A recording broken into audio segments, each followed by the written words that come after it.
नमस्कार। NPS study centre में आपका स्वागत है। आज हम एमटीएस को सीरीज को आगे बढ़ाते हुए आज हम देखेंगे 6/9/2023 को जो एग्ज़ाम हुआ था एमटीएस का, उसके जीके जीएस को आज हम लोग देखेंगे। ठीक है, पिछले सीरीज जो चल रहा है एमटीएस का, ठीक ना, उसे ज़रूर देख लें ताकि आपके एग्ज़ाम के लिए बहुत ही मदद मिले। साथ ही साथ आपको एनटीपीसी का भी सीरीज चल रहा है, उसमें भी आपको बहुत ही मदद मिलेगी क्योंकि उसमें भी स्टैटिक्स जीके जीएस का बहुत ही इंपॉर्टेंट रोल होता है। ठीक ना, और आगे देखते हैं तो बोलते हैं हम ये कि आप टेलीग्राम पर भी जुड़ जाएं। क्यों? टेलीग्राम पर अगर जुटेंगे तो आपको इसका पीडीएफ ही आपको दे दिया प्रोवाइड कर दिया जाएगा। ठीक ना, पीडीएफ जो है आपको इसका प्रोवाइड कर दिया जाएगा, तो जिससे कि आप आराम से इसे और भी अच्छी तरह से एनालिसिस कर सकेंगे। ठीक है, तो बढ़ते हैं आज आगे। तो आज हम देखते हैं हमारा पहला प्रश्न क्या कहता है। हमारा पहला प्रश्न कहता है, किस वर्ष पाकिस्तान ने कबड्डी सर्कल टाइटल, क्या बोला है, सर्कल स्टाइल विश्व कप जीता था। पाकिस्तान ने किस वर्ष जीता था? वो जीता था 2020 में। कब जीता था? 2020 में। अब पाकिस्तान के बारे में क्या बताएं, चलिए बात करते हैं पाकिस्तान के बारे में। तो इसका राजधानी क्या है? इस्लामाबाद। क्या है?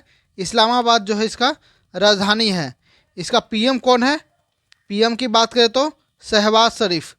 शहबाज शरीफ, शहबाज शरीफ इसका पीएम है। ठीक है, आगे बढ़ते हैं हम लोग दूसरे प्रश्न की ओर। दूसरा प्रश्न क्या कहता है, मार्च 2023 में मुंबई इंडियंस ने किस टीम को हराकर महिला premier league, women's premier league जीती है? तो वो जीती है कौन? मुंबई इंडियन ने किसे हराकर? तो दिल्ली कैपिटल्स को हराकर जीती है। ठीक है, जो 2023 में हुआ था, WPL। ठीक है, आईपीएल जो होता है मेंस का होता है, WPL जो है आपका वीमेंस का होता है। ये WPL जो है आपका स्टार्ट हुआ था 2022 में। आईपीएल आपका शुरू हुआ था 2008 में। 2008 में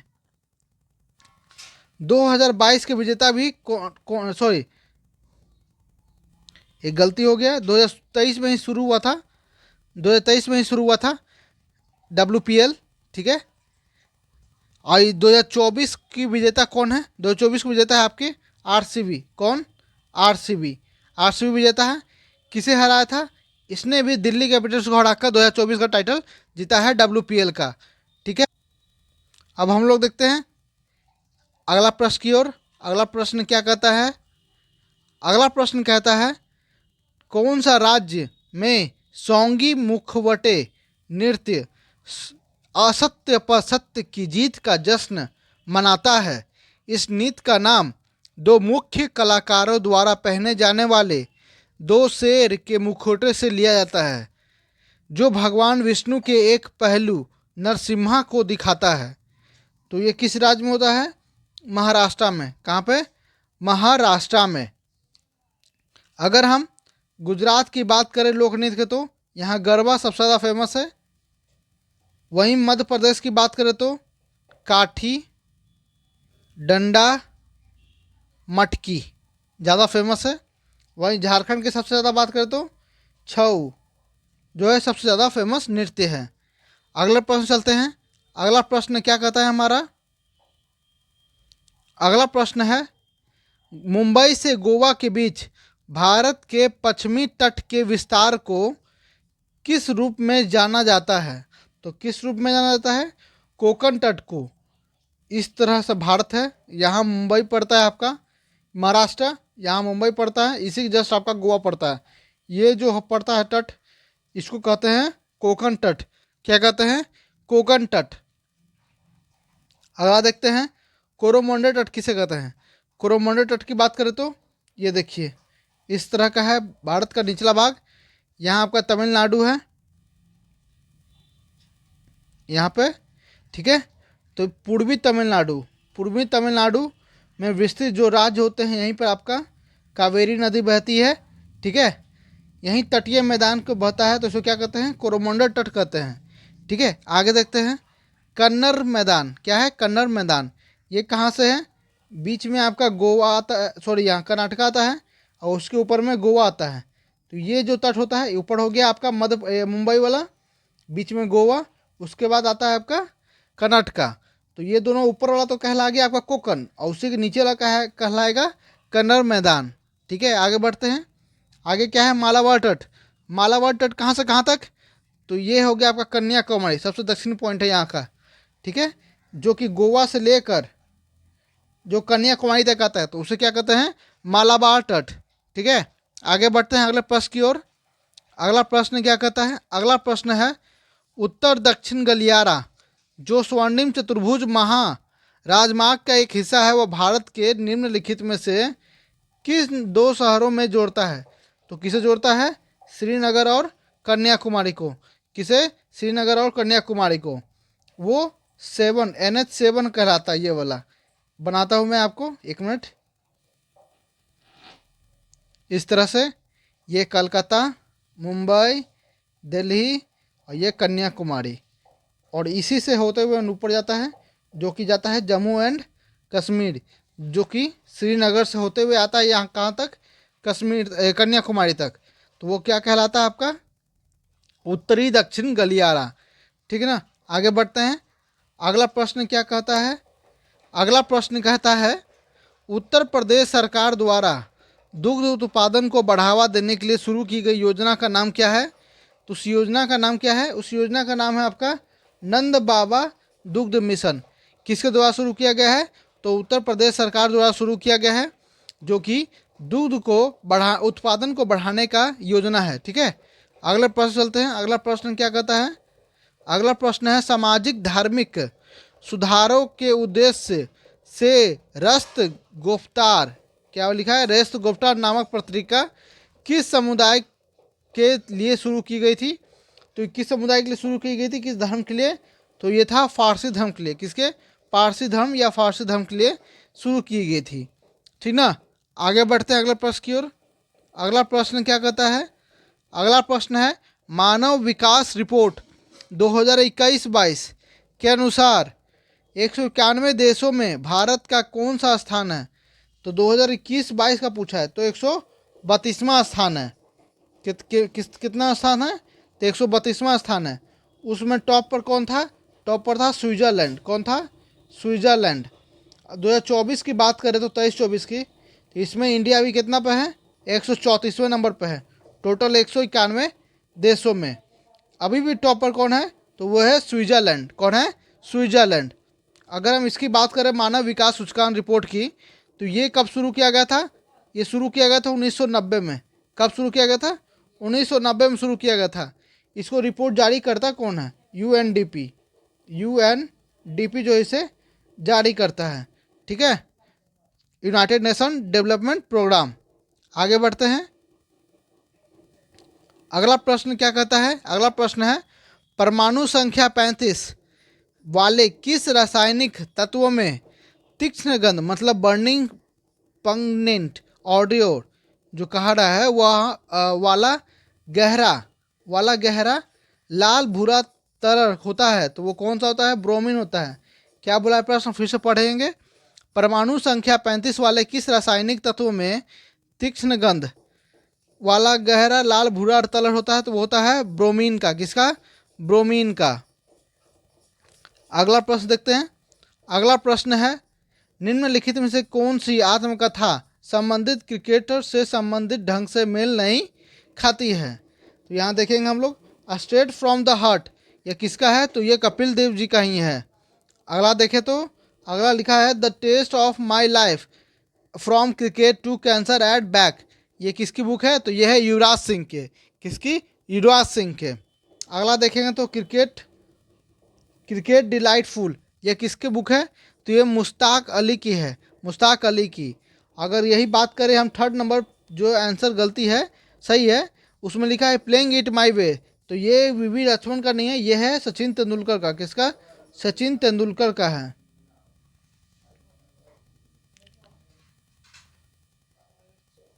अगला प्रश्न देखते हैं। अगला प्रश्न क्या कहता है 1928 में हिंदुस्तान सोशलिस्ट रिपब्लिकन एसोसिएशन की स्थापना कहाँ हुई थी। तो ये कहाँ हुई थी, कब हुआ था, पहले ये देख लीजिए। यहाँ लिखा हुआ है 1928 में। कहाँ हुआ था, तो दिल्ली में हुआ था। किसने किया था, तो इसका प्रमुख मेन रोल था चंद्रशेखर आज़ाद का। चंद्रशेखर आज़ाद का इसका प्रमुख रोल था HSRA को स्थापना करना। ठीक है, HSRA को स्थापना करना। आगे बढ़ते हैं अगला प्रश्न की ओर। अगला प्रश्न है, निम्नलिखित में से किसे यूरोपीय नाट्य तकनीकों को भारतीय शास्त्रीय नृत्य में अपनाकर नृत्य की एक मिश्रित शैली बनाने के लिए माना जाता है? तो वो उन्हें कौन है? वह है उदय शंकर जी को। किसे? उदय शंकर मिश्रित शैली के लिए यह नृत्य अपनाते हैं उदय शंकर जी। यामिनी कृष्णमूर्ति ये किस नृत्य शैली के हैं? तो भरतनाट्यम के। किसके? भरतनाट्यम के। सोनल मानसिंह ये किस चीज़ के हैं? ये उड़ीसी डांस के हैं। गोपी कृष्ण ये कथक डांस के हैं। आगे बढ़ते हैं अगले प्रश्न की ओर। हमारा अगला प्रश्न क्या कहता है? हमारा अगला प्रश्न है, भारत के संविधान का कौन सा अनुच्छेद राष्ट्रपति के कार्यों के निष्पादन में राष्ट्रपति को सहायता और सलाह देने के लिए प्रधानमंत्री की अध्यक्षता में मंत्रिपरिषद का प्रावधान करता है? तो कौन सा आर्टिकल है? वो आर्टिकल है आपका 74 सही से फिर से एक बार देख लेते हैं हम लोग। क्या कहता है?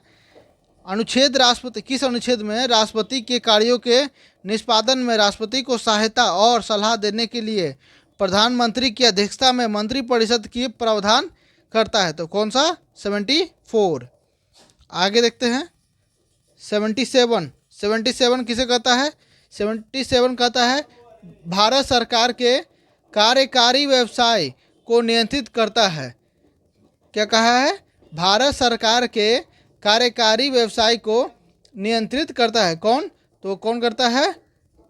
भारत सरकार का सुप्रीम कोर्ट द्वारा। ठीक है, आगे बढ़ते हैं 71 क्या कहता है? 71 कहता है प्रेसिडेंट हो या वाइस प्रेसिडेंट का चुनाव जब जिससे चुनाव से संबंधित कोई संदेह या विवाद की जांच प्रक्रिया को पूरा करना हो तो वो कहाँ होगा? वो होगा आपका सुप्रीम कोर्ट ही करेगी। कौन करेगी? सुप्रीम कोर्ट ही करेगी। ठीक ना। 72 क्या कहता है? 72 कहता है आपका सुप्रीम कोर्ट जो है न्याय की निगरानी करता है ताकि कोई भी किसी भी न्याय से छूटा ना मिल सके। आगे बढ़ते हैं अगला प्रश्न कहता है निम्नलिखित में से कौन सा भारत में सूक्ष्म वित्त संस्थानों का एक प्रमुख उद्देश्य है? तो कौन सा उद्देश्य है? यह है आपका वित्तीय समायोजन को बढ़ावा देना और निर्धनता का निवारण करना। क्या कहता है? भारत में सूक्ष्म वित्त संस्थान का एक प्रमुख उद्देश्य है। तो क्या है? वित्तीय समायोजन को बढ़ावा देना और निर्धनता को निवारण करना। ठीक ना। आगे बढ़ते हैं अगला प्रश्न क्या कहता है?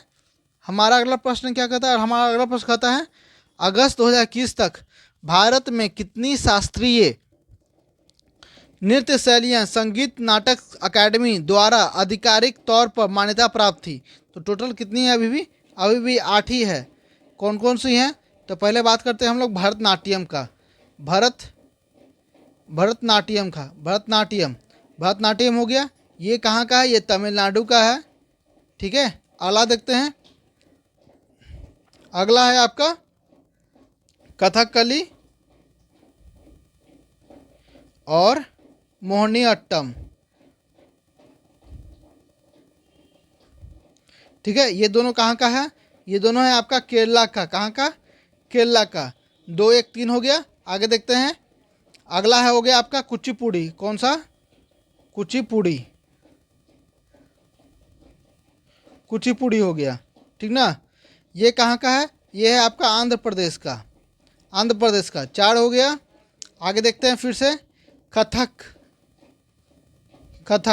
ये कहाँ का हो गया? उत्तर प्रदेश या उत्तर भारत का। 5 हो गया। अगला देखते हैं अगला क्या है? अगला है आपका उड़ीसी। तो ये कहाँ का हो गया? उड़ीसा का। 6 हो गया। आगे देखते हैं तो अगला है सतरिया। कौन सा? सतरिया। ये कहाँ का है? ये है आपका असम का। आगे देखते हैं अगला क्या है? मणिपुरी कहाँ का है? मणिपुर का। कितना हो गया? 8 हो गया।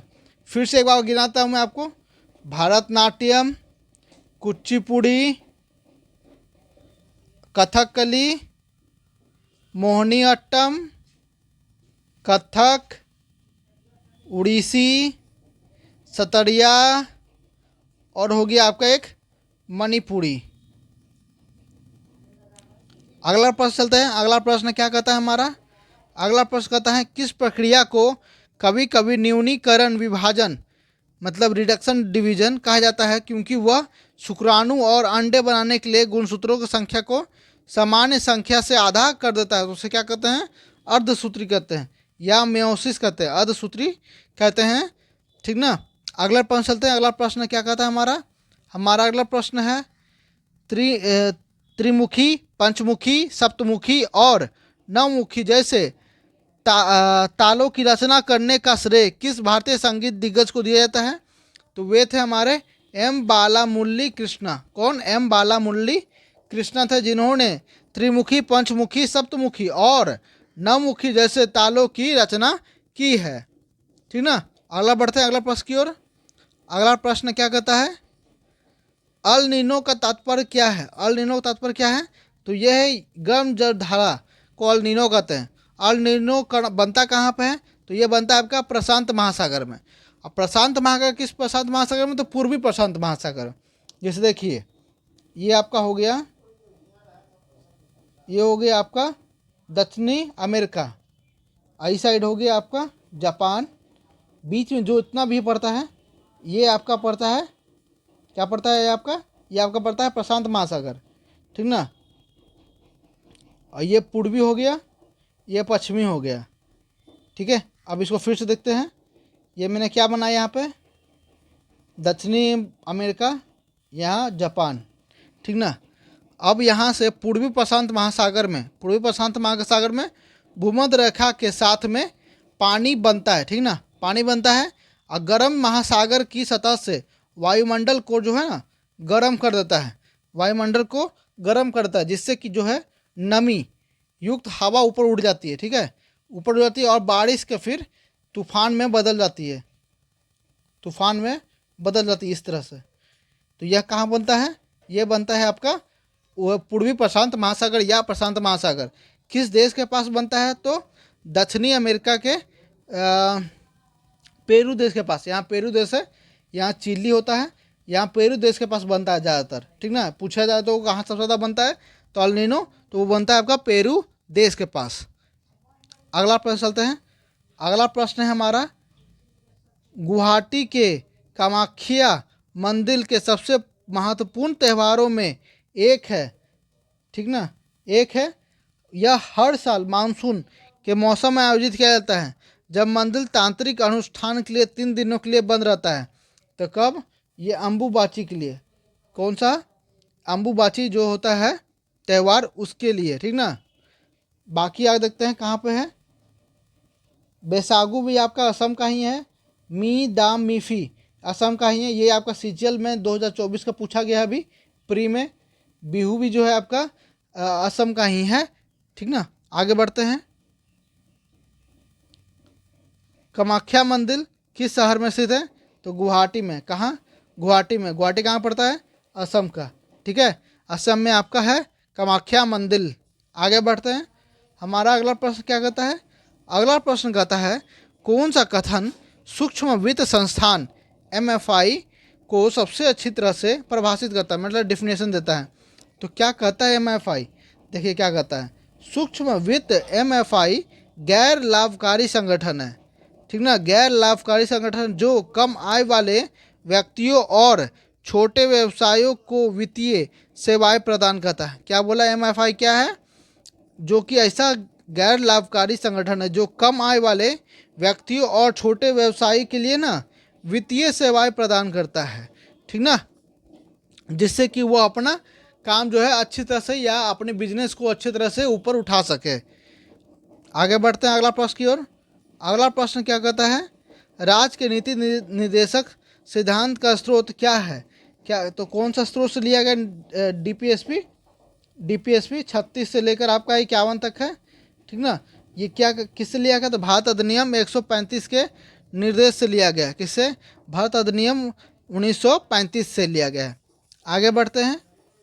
अगला प्रश्न है 26 जनवरी को संविधान के उद्घाटन की तारीख को के रूप में चुना गया था, क्योंकि 1930 में इसी तारीख को भारतीय राष्ट्रीय कांग्रेस ने पूर्ण स्वराज की आंदोलन की खुलासा किया था। पूर्ण स्वराज आंदोलन कब हुआ था? यहाँ देखिए, यहाँ लिख दिया है 1930 में।